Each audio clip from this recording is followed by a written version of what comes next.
often the most vulnerable children in some countries, girls, minorities, poor children, were put to work, were married off at a young age, and simply won't come back to school.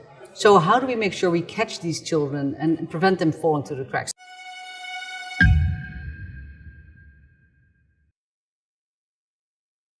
We're particularly focused on making sure that kids survive, particularly until the age of 5, and don't die from preventable causes, get a good basic education, and are also protected in crises, which sadly have been increasing over these last couple of years.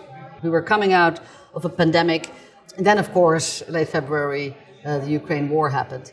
And aside from, of course, having to step up, and we did in a big way in Ukraine and respond to immediate needs on the ground, we of course then also had to deal with an additional impact on food insecurity across the world. Food prices increased, fertilizer shortages, 2 years of pandemic, economic consequences of that in particular, and health consequences.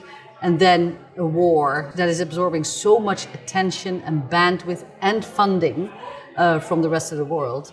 Humanitarian responses, knowing what to do to help rebuild countries after conflict, knowing what to do to help people build livelihood skills, to make sure that children under 5 are not dying of diarrhea, pneumonia, or hunger.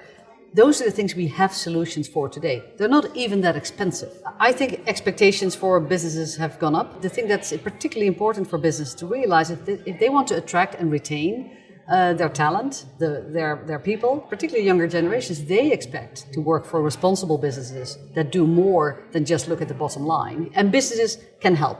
Businesses have not only capabilities, resources, and presence in a lot of those countries, but they also have political leverage. There is the moral imperative to do so, but also an economic imperative to do so. Because we know that if we apply all that knowledge, early education for kids, helping them grow up healthy and safely, that will lead to talented people being able to grow to their full potential, and that ultimately will lead to stable and prosperous countries.